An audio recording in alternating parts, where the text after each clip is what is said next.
Hey y'all, it's Siobhan Muir. So I haven't done this in a while and I thought I would make a quick video because I have to make some dessert for a kid's event tonight. And so I thought, well, I better get on that. a lot of people are bringing stuff, but I'm supposed to bring a dessert because they, juniors, seniors, that sort of thing. So what I'm going to do is I'm going to make the Boulder Bake Paleo Brownies. These are gluten-free. It's a brownie cake mix that we found. I think we found this at Walmart, but you can find it at natural grocers and stuff like that. And we've made these before and they're really good. And they're surprisingly good considering they are gluten-free and paleo and keto and certified vegan if you choose not to use eggs. I mean, there's it and the recipe's on the back, so you don't have to guess. Now this does require eggs, 3 of them, some sort of sweetener, whether it's honey or maple syrup, or even I'm going to use agave nectar because that's what I'm going to use. But you can use anything that's kind of a syrup. You could probably use corn syrup if you wanted to, or even Caro syrup, but I like honey or agave nectar, as it turns out. I have used, what is that stuff? The maple syrup. I have used that, and it turned out pretty good. So either one you want, and some sort of nut butter, whether it is cashew or almond or peanut butter. I'm going to use almond butter. The only thing is, if you have any nut allergies or you have any sweetener allergies, you need to be aware of that. But that's what it's grain-free. It is, like I said, gluten-free, and it's keto and all this stuff. So, but we have tried, and low glycemic for those of you who are diabetic. So it turns out to be, and they're really tasty. They're really tasty. So the first thing it says is what you will need: 3 large eggs, 3/4 cup of honey or maple syrup or agave syrup, and 1/2 cup of any nut butter. Okay. And then it says, preheat the oven to 325 Fahrenheit. And I don't know the conversion to Celsius, but it's going to be lower than 180 because I know that is, or 177 because I know that is 350. So we'll start the oven. Okay, and then you need to grease the 8x8 pan. So I happen to have this big bad boy, and set that one in there. And I use olive oil nonstick cooking spray because it's easier and it makes less of a mess. So here I am going to do this. There you go. Ta-da! Greased. Makes it a lot easier getting the brownies out once they're cool. All right. Then it says, ta-da, mix eggs with sweetener and nut butter. So 3 eggs. And my bowl is right here. It's just below the camera, but I will show you what I'm doing. Because then you're just going to do the eggs. Come on. Sometimes you have to encourage eggs to do their thing. If they don't roll off the counter. I've had that experience the last time I did one of these recipes and we just watched the egg go, oh. But not today. Not today. We are not doing that today. Okay, so then we have 3 eggs in there. You see them in there? And I've added them to the mix. So you pour the mix in and then you add 3 eggs in. And then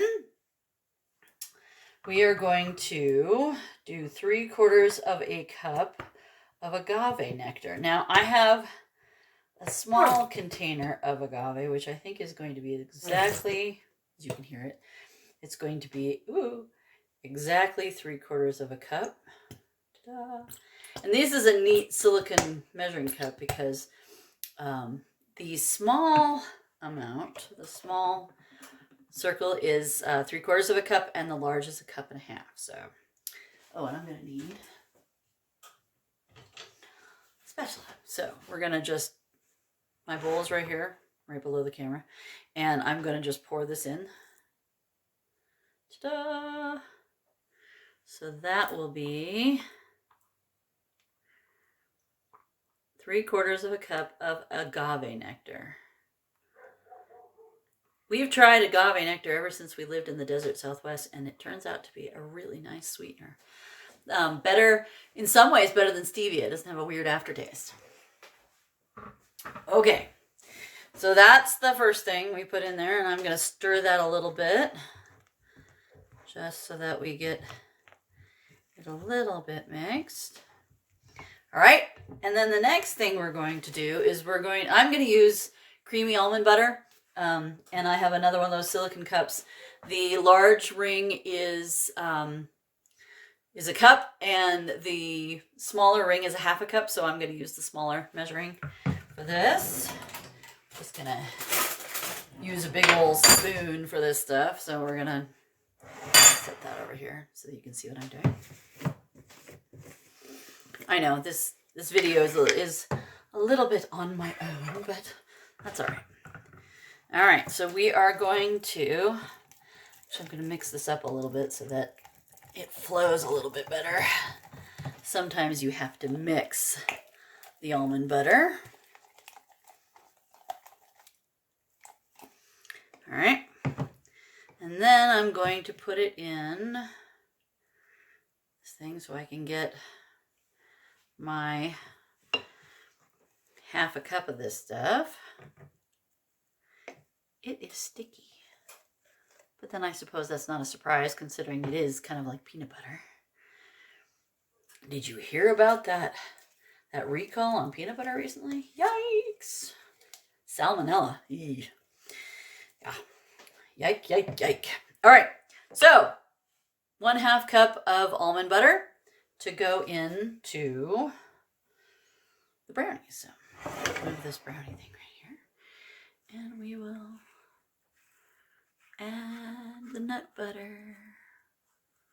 Again, you know, you will have to find, if you are allergic to nuts, you might need to find a different, you know, not all nuts are created equal. I'm sure you could find like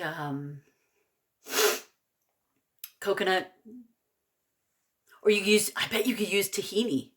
That is a paste made from sesame seeds. I mean, it might change the flavor a little bit, but okay. So what I did is I added everything in. Now I'm going to stir this all together so we have a nice brownie mix. If I can get this stuff off the sticky stuff. Okay. All right, we'll set that aside for now. But what we've got right now is this mess. So I'm going to mix it all together. And it might take a little bit of working, just because you don't want to stir so hard that it sprays all the dust, the mix everywhere. But once you get it mostly combined, then you want to give it a pretty good bunch of elbow grease to put this all together. Wow, that was exciting. Sorry, that not what I intended. Anyway, so all I'm doing is just mixing this in such a way as to get all of this combined, because you don't want any, I mean, it won't be as much fun to get a chunk of almond butter straight out of the shop. All right, then what you're going to do, it should look like this. Ta-da! Then what you're going to do is you're going to pour this stuff, or spoon it, into the greased pan that you prepared already. So let me clean off the spoon first.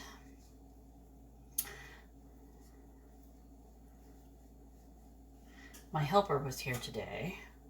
She'd want to lick the spoon. I have chosen to change my baking a little bit to do gluten-free because Muirlet number number one, has a tough time processing gluten, and it just makes her miserable. So, like I said, I'm just pouring this into the prepared bowl, or prepared pan, I should say. Now, once you get it in there, it's going to take a little effort to spread out the dough here because it's sticky and it likes to stay in its more or less it's the same shape. So, empty the bowl. And then you'll want to just kind of, because it looks, ta-da, it's not completely in there. What I'm going to do is I'm going to spread it out so that it fills the corners. That way it'll help it look a lot more brownie-ish. All right. Now again, it is sticky, so it's going to resist going where you want it. Just kind of, encourage it gently. Gently, as they say in The Princess Bride. All right.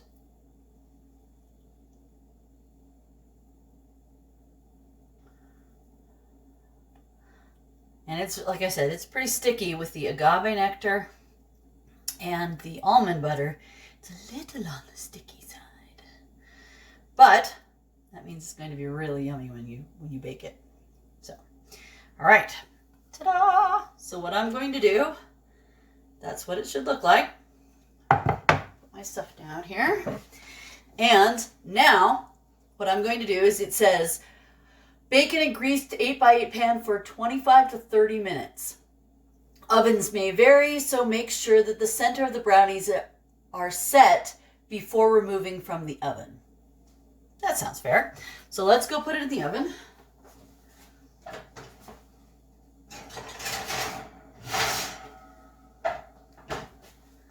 Oop, I think I baked it a little too high. Oops. All right, it needs to reset. Ta-da! It reset. Okay, so then you set your timer for, it says 25 to 30 minutes. I'll be back then and we'll see how it looks. I'll do it for 25 minutes and see how it looks. I'm at 7,000 feet of elevation, so that might mean I need to cook it a little bit longer. So be back in 25. Okay, so we're just before the timer goes off, and then we will take the brownies out. They look pretty good, but it might take a little more time. I did get out my toothpicks so that I can test. Actually, I do have a cake tester, don't I? And I'm going to use the toothpicks this time to check to see if the brownies are good. And if they are, then that means that we'll be able to just set them out and let them cool. Which doesn't say in the recipe how long it should cool. Doesn't say. In any case, be aware that I'll have to check it and we'll see if it's completely cooked through. Ooh, 17 seconds.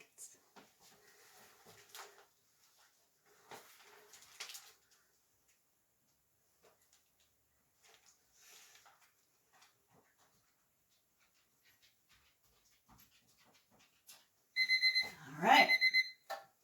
So let's take this thing out. Ooh. Looks pretty good, doesn't it?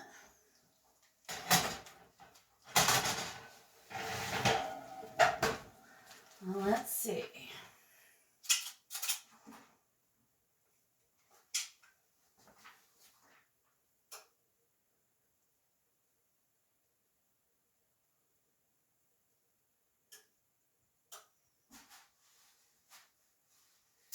You know what? I think it is. I think it's done. Anyway, I will show it to you when it's a little cooler. Just give me a second. Okay, so let's pick this thing up. We'll turn the...